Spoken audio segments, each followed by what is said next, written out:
Давай тогда о реальных контрактах и реальных поставках на сей раз газа, который идет с субботы в Сирию. И это азербайджанский газ, но по своповым поставкам через Турцию. Вот скажи, пожалуйста, какие варианты поставок там? То есть это реально как бы азербайджанский газ или это, скажем так, может быть даже российский газ, который идет через наши все турецкие потоки и своп-схемы? Ну, это в чистом виде своп-схема, да. 2 миллиарда кубометров дополнительных Азербайджан поставляет в Турцию.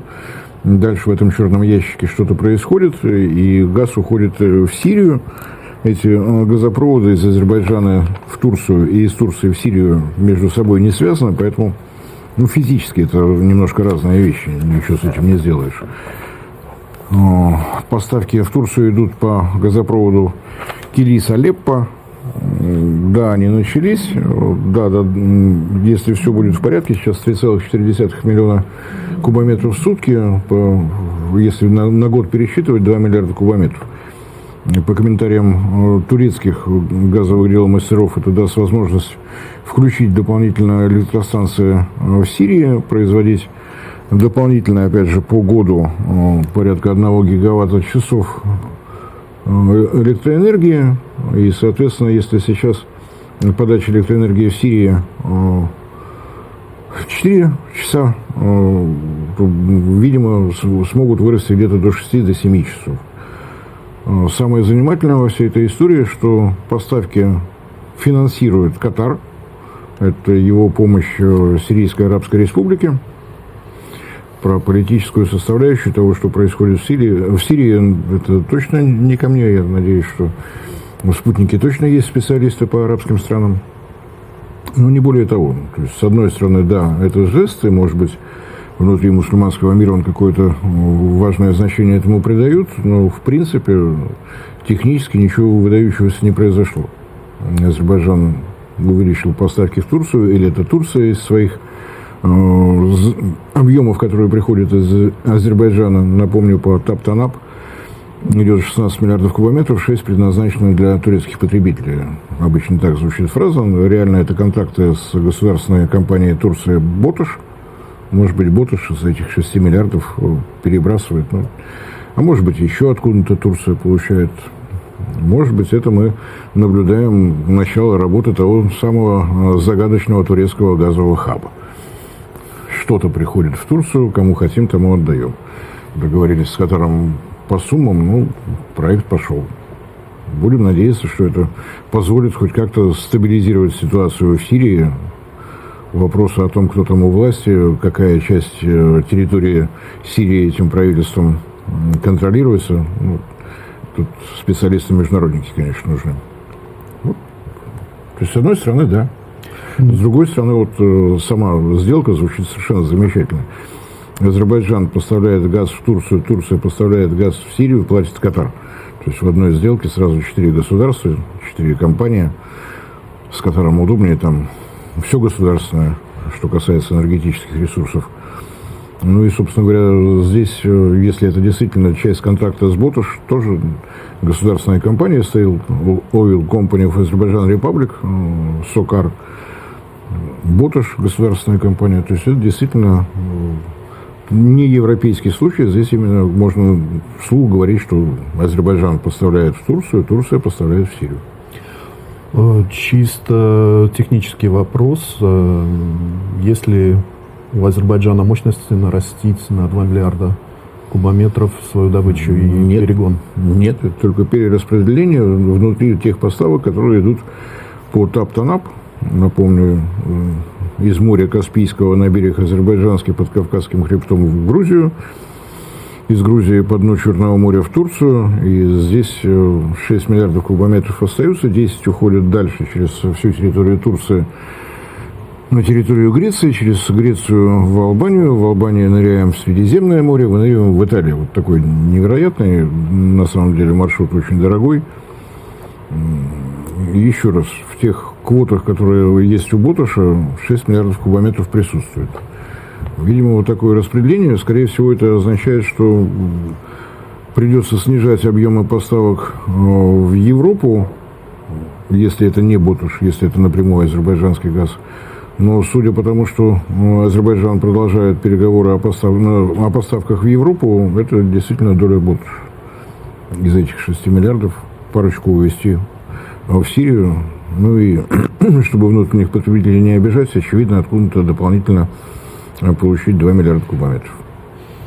Варианты есть. Ну вот вариант, скажем так, нашего турецкого потока позволяет ли у нас есть, чисто теоретически добавить? У нас есть не только турецкий поток, у нас есть голубой поток. У нас да, тоже. Вообще все с этим в порядке. Да, конечно, есть. Сейчас у нас почему-то постоянно идет информация об объемах поставках по турецкому газу, про голубой поток, по турецкому потоку, про голубой поток все как-то скромно молчат, а там резерв есть. Так что в этом случае мы видим тот самый турецкий газовый хаб. Получаем газ с разных направлений, добываем собственный и каким-то образом кому-то куда-то дальше поставляем. Продолжим тему с Азербайджаном. Помимо газа в Сирию, украинская сторона, по-моему, Укрнафта или кто-то из этих руководителей заявил о тестовых поставках азербайджанского газа на Украину. Вот насколько здесь мы можем говорить о реальных поставках, опять-таки, азербайджанского газа, или это все тот же турецкий газовый хаб? Ну, это пусть они у компании Ботуш спрашивают, или лично у господина Эрдогана. Возможности технические есть. Газ, поступающий из Азербайджана в Турцию, может уходить по трансбалканскому магистральному газопроводу. Он, собственно говоря, не используется «Газпромом» с момента ввода в эксплуатацию турецкого потока. Правильно ли я понимаю, что вот он, примерно такую схему, то, что мы набросали? Вот он на месте, да, совершенно точно. То есть до появления турецкого потока газ шел с севера на юг, соответственно, из России через территорию бывшей Украинской Советской Социалистической Республики, Молдавия, Румыния, Болгария, далее Турция, ну и, в принципе, по этому же маршруту добирался до Апеннин, туда, до Италии, до Греции, там своя сеть газопроводов. Сейчас, после того, как поменяли газоперекачивающий агрегат, этот балканский магистральный газопровод может работать в двух направлениях, с севера на юг, с юга на север. Соответственно, вариант, как будет поступать азербайджанский газ, мы только что видели. В Турцию, из Турции через Болгарию, Румынию, в Молдавию, из Молдавии на территорию подконтрольную Киеву, так скажем. Тестовые, какие объемы неизвестны, какая стоимость тоже неизвестна. Стоимость вопрос интересный, потому что предстоит оплатить за транзит не только Турции, но и Болгарии, Румынии и Молдавии. Так что я не думаю, что это будет самый радостный вариант для киевских властей. Понравится ли им такая цена. Сейчас вообще уже сложилось так, что для Украины стоимость газа выше, чем в Европейском Союзе. Что единственный вариант поставок, который сейчас реализуется, это из Словакии. В Словакию газ поступает как раз по тому самому турецкому потоку. После пересечения границы с Болгарией это уже балканский газопровод. Болгары не любят почему-то название турецкий, не знаю почему.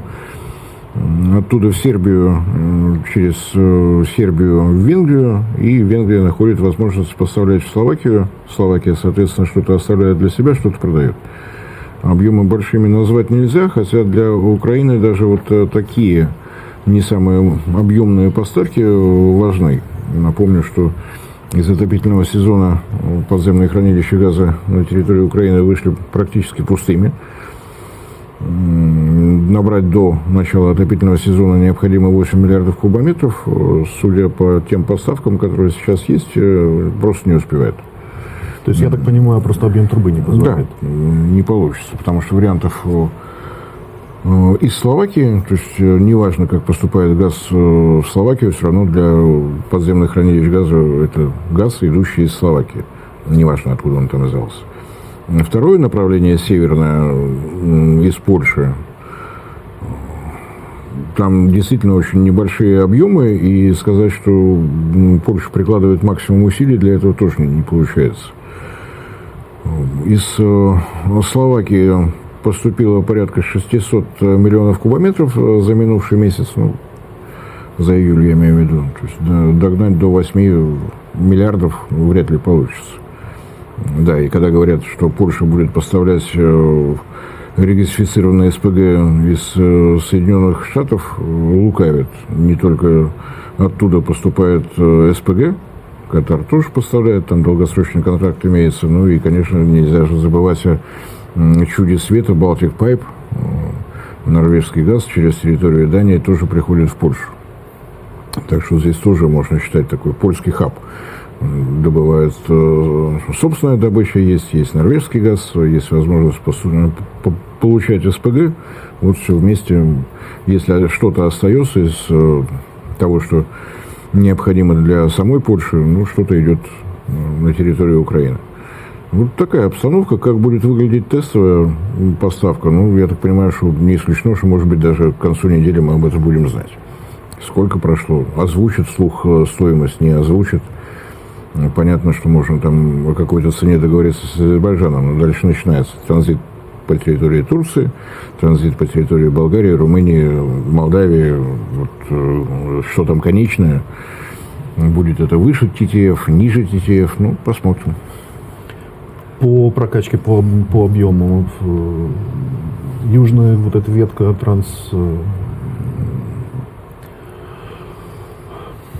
трансбалканская и, соответственно, то, что из Польши, насколько они позволяют, ну, чисто теоретически закачать эти 8 миллиардов? Или...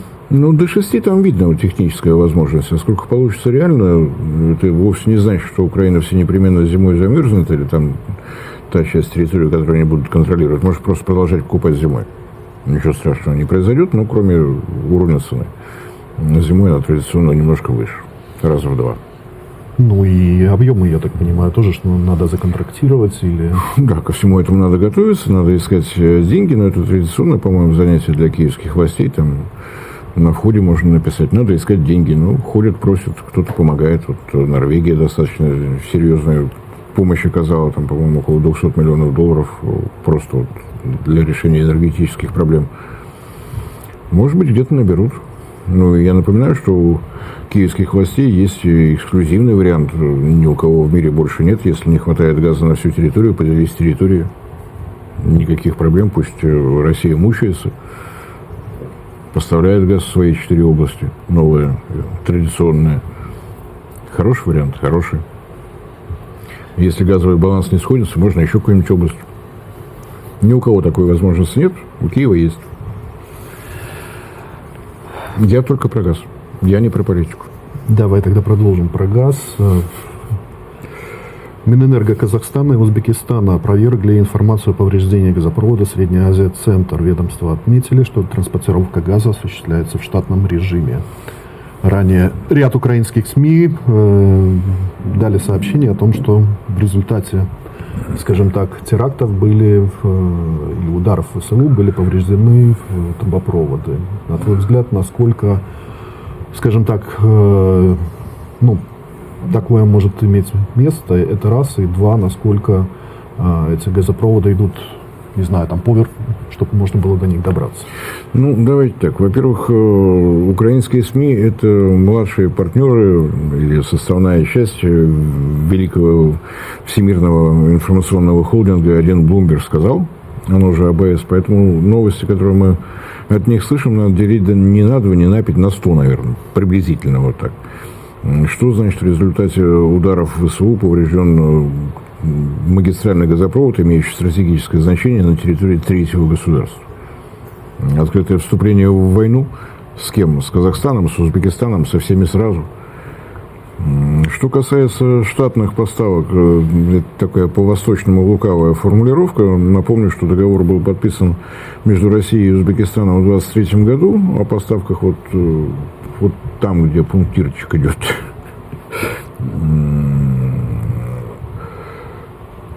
На 2,8 миллиарда кубометров газа в год на 3 года.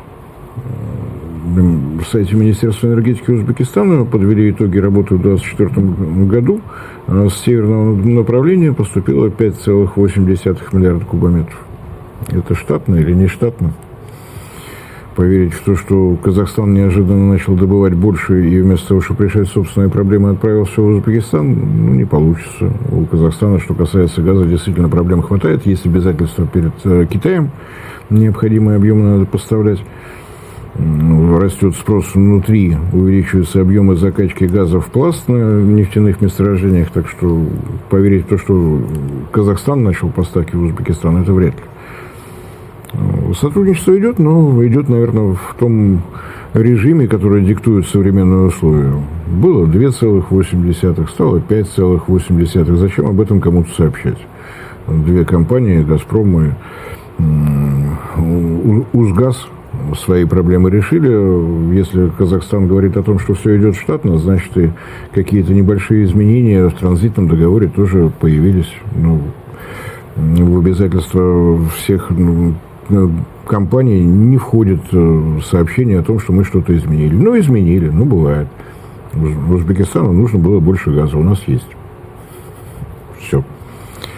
Я думаю, что и по цене там договоренность вполне разумная. Так что как-то так. По поводу повреждений и прочего, это вряд ли. Напомню на всякий случай, что у Узбекистана есть собственная государственная программа расширения газораспределительных сетей для того, чтобы была возможность нарастить объемы поставок газа с севера. Такая именно формулировка, до 11 миллиардов кубометров газа в год. Поэтому, когда нам сообщают о том, что у «Газпрома» совсем все плохо, без Европы он вот-вот умрет, на всякий случай напоминаю, что за последние 30 лет «Газпром» в общей сложности умирал раз 300. Кощей Бессмертный на его фоне просто отдыхает. Бесконечное количество комментариев о том, что «Газпром» со дня на день, все непременно и так далее. Растут объемы поставок в Китай, растут объемы поставок в Центральную Азию. Я думаю, что они будут продолжать увеличиваться, судя по обстановке. Это не происходит быстро. Но надо помнить, что энергетика, наверное, самая консервативная часть экономики. Компьютерные игры здесь точно не подходят. Если надо поставлять газ, значит, нужно решать вопросы и с трубопроводами, и с газоперекачивающим оборудованием, и, соответственно, с газоизмерительными станциями. Газ поставляется, значит, электроэнергия для работы газоперекачивающих агрегатов нужна. То есть это всегда такой неспешный процесс. Понятно, что хотелось бы быстрее. Но реальности у нас вот такие.